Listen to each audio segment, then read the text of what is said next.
Hello guys, तो आप लोग नहीं जानते कि मैं गई थी वृंदावन घूमने और वृंदावन के साथ साथ बरसाना भी घूमने गई। जो मैंने सफर किया वो सबकी मैंने वीडियो बनाई है। तो मैं पूरा ब्लॉग तो बना नहीं पाई, पर मैं सारी वीडियो एक साथ दिखा देती हूँ, हर चीज दिखा देती हूँ जहाँ जहाँ मैं घूमी, वॉइस ओवर करके दिखाऊंगी। तो आप लोग इंजॉय करना और मेरे साथ बरसाना और वृंदावन घूमना, ठीक है? मेरे पीछे मत भैया से। तो अब मैं दिखाती हूँ आप लोगों को। सबसे पहले मैं घूमने गई थी प्रेम मंदिर।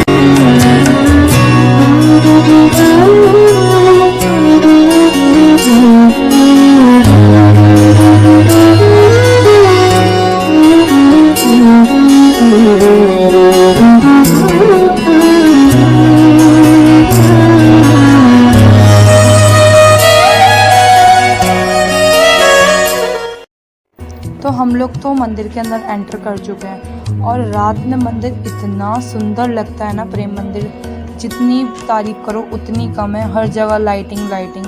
भीड़ तो हद से ज़्यादा ही थी वहाँ पे। और बात करें अंदर की, तो अंदर का नज़ारा तो बाहर से ज़्यादा ही खूबसूरत था। हर जगह फूल एंड अगर आप देखोगे भी ना तो कितना सुंदर लग रहा है ना। मैं जितनी तारीफ करूँ उतनी कम थी यहाँ की। तो हर चीज़ के दर्शन करे हमने वहाँ पे, सब चीज़ के दर्शन करे। बट मैं वीडियो को ऐसा रेक्टेंगल टाइप में नहीं बना पाई, ऐसी बना पाई, कोई बात नहीं। बट मेरे को आपको सब कुछ अपने सब शेयर करना था, इसलिए मैं सोचा हर वीडियो डाल देती हूँ, मैं सब चीज़ दिखा देती हूँ मैं कहाँ कहाँ घूमी। तो यहाँ पे जो नारायण भट्ट हैं, इनकी अगल बगल में राधे रानी और कृष्ण जी है। ये बहुत ही ज़्यादा क्यूट था। अगर आप कभी भी जाओ ना, इनको ध्यान से देखना, बहुत ही ज़्यादा सुंदर है। और मंदिर तो है ही सुंदर। भीड़ तो इतनी लग गई थी कि बस बात तो मत। तो अब आता है हमारा गोवर्धन पर्वत, जो कि बहुत ही ज़्यादा सुंदर था।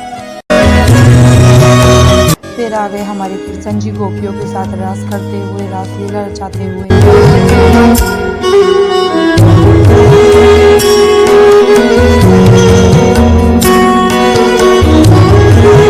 एक बार प्रेम मंदिर का ये वाला व्यू देख लो, बहुत ही सुंदर, इतना सुंदर, बस इसकी तारीफ तो।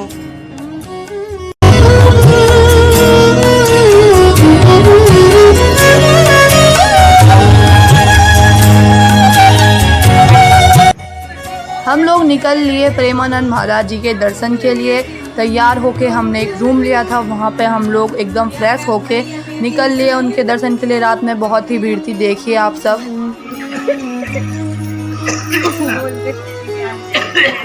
हाँ, तुम्हारे को सबसे पहले लिया मैंने। अरे बुआ, वो हाय कर लो बुआ। अम्मा हाय करो, अम्मा हाय करो। हम लोग बहुत ही मजे में घूम रहे हैं। कहाँ घूम रहे हैं? हम घूम रहे हैं वृंदावन की गलियों में और टाइम हो रहा है हमारा 12:50 हो रहे हैं। हम जा रहे हैं प्रेमानंद महाराज जी के दर्शन के लिए। छोटी छोटी गैया आ गई। ओह, बहुत प्यारी गैया आ गई, दिखाते हैं आप लोगों को। देखिए, बहुत ही प्यारी गैया। राधे राधे। गैया को देख के हम निकल लिए अपने दर्शन के लिए। वहाँ पे पहुँच के ऐसा लगा कि कोई भी चीज़ किसी के लिए नहीं है, मतलब कोई भी VIP जैसे बहुत अलग जगह बैठा हूँ, नहीं, सब लोग ज़मीन पे बैठे थे। सब कोई भजन कर रहा था, कोई कुछ कर रहा था।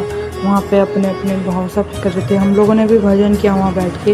अपनी एक रंगोली भी बनाई थी मैंने छोटी सी, और वहाँ पे सभी लोग बैठ के अपना भजन कर रहे थे। मेरे को कोई आइडिया नहीं था कि मैं रंगोली बनाऊंगी कि नहीं बनाऊंगी, बट दैन जब मैंने सबकी रंगोली देखी, सब रंगोली बना रहे, अब मेरे पास भी एक रंगोली होनी चाहिए, ऐसा मैंने सोचा।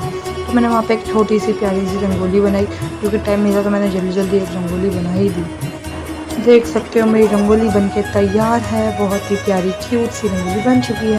जिसका इंतज़ार था वो पल आ गया, उनके दर्शन हो गए। और जब उनके दर्शन हुए फिर उनसे आई कांटेक्ट हुआ। Wow, what a moment. तो आप लोग भी दर्शन कर लो, देख लो, और वहाँ घूमने जरूर जाना और देखना जरूर।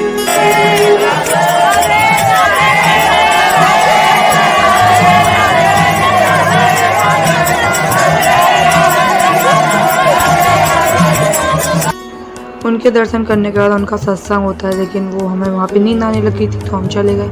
और फिर हम लोग जब अगले दिन उठे तो हम निकल लिए बरसाना के लिए। बरसाना में पहुँच के हमने वहाँ पे दर्शन करने थे, लेकिन मंदिर बंद था, 5 बजे खुलना था। जब तक हमने करी शॉपिंग।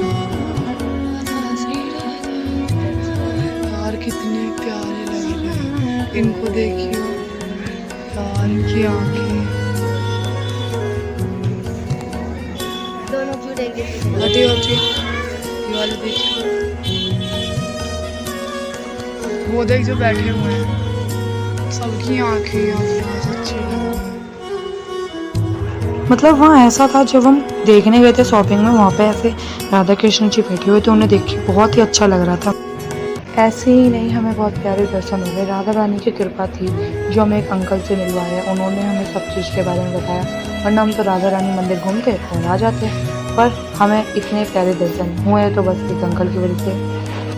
किसी ने कहा था, अगर तुम मथुरा या वृंदावन में 24 घंटे से ज़्यादा रुक जाओगे तो तुम्हें स्वयं राधा कृष्ण जी आएंगे दर्शन देने के लिए।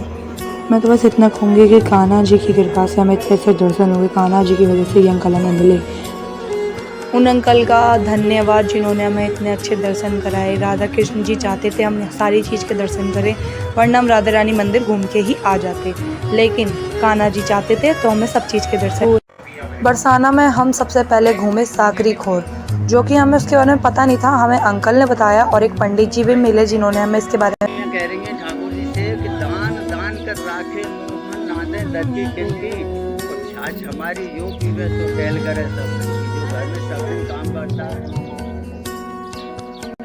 पंडित जी ने हमें इतने अच्छे से समझाया इस चीज़ के बारे में। हमने वहाँ पे खुशबू भी सूंघी तो हमें दही और माखन की खुशबू भी आई थी, और हम लोग ने कान्हा जी के हाथों के दर्शन भी किए, और चलो आप लोगों को भी दिखाते हैं हाथों के दर्शन। तो ये रहे हमारे प्यारे कान्हा जी के हाथों के तो हमें दही और माखन की खुशबू भी आई थी, और हम लोग ने कान्हा जी के हाथों के दर्शन भी किए, और चलो आप लोगों को भी दिखाते हैं हाथों के दर्शन। तो ये रहे हमारे प्यारे कान्हा जी के हाथों के। वहाँ का व्यू इतना अच्छा था, और फिर हम चल दिए आगे, जहाँ हमें अंकल ने एक कहानी सुनाई और फिर उस घर के बारे में बताया जहाँ कान्हा जी के चरणों के निशान थे। सांगड़ सांगड़ लोहे की कुंडे वाली, तो वो ऐसे हाथ डाल करके कृष्ण जी ने वो खोल दिया दरवाजा, ठीक है, वो खोल करके वो अंदर चले गए। वो चारपाई पे बैठी थी, कोई अक्टूबर नवंबर का महीना था, थोड़ी थोड़ी ठंड शुरू हो गई थी।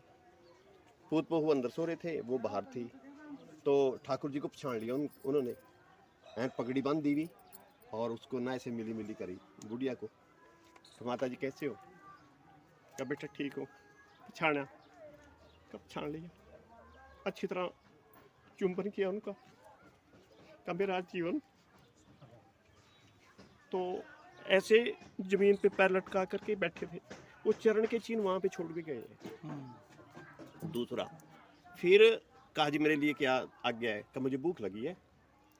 तो कहा मैं आटा गूंथती हूँ, कहा तू आग मैं जला दूंगा। कृष्ण जी कहने लगे। कृष्ण जी ने अपनी माया से आग जलाई चूल्हे में, 2 रोटियां अचार के साथ चटनी के साथ खाई, फिर खा करके कहने लगे कि अभी जो भी कोई भक्त यहाँ आया करें उनको इसकी प्रसादी दिया करो। अब बुढ़िया तो मेरे ख्याल में 10-12 साल हो गए गुजर गई है, उनके जो घर के हैं वो वहाँ पे जाएंगे ना, अगर हम अब भी जाएं उनके घर में प्रसादी मिलेगी। अगर अब भी जाएं उनके घर, अब भी उनके घर से हमें प्रसादी मिलेगी, प्रसादी ले करके फिर जा सकते हैं, समझा गया ना। तो ये थे हमारे कृष्ण जी, तो प्रेम के भूखे हैं, जैसे जैसे हम उनसे प्रेम करते हैं वो भी वैसे। वो बुढ़िया यानी कि वृद्ध थी बेचारी, 90 और 100 के बीच एज थी, मैंने देखी है खुद वृद्ध, समझा गया ना। तो कुछ समय के बाद बेचारी चली गई, मतलब 22 साल 23 साल से आता हूँ यहाँ पे। उनकी ये बात सुन के अपने आप ही आंखों में आंसू आ गए थे। जी के चरणों के निशान के दर्शन के लिए वहाँ पे सालिग्राम भी थे, अंकल ने उनके बारे में भी बताया। में कैसे थे कि पाप 0 और पुण्य 100%। ये त्रेता में पाप 25%, पुण्य 75%, और द्वापर में 50-50, ठीक है। और ये कलयुग में ब्लैक 75% पाप और 25% पुण्य। क्या था, चीज़ें तो चला गया ना। अब आगे का सफ़र हम पार्ट 2 में करेंगे। राधे राधे।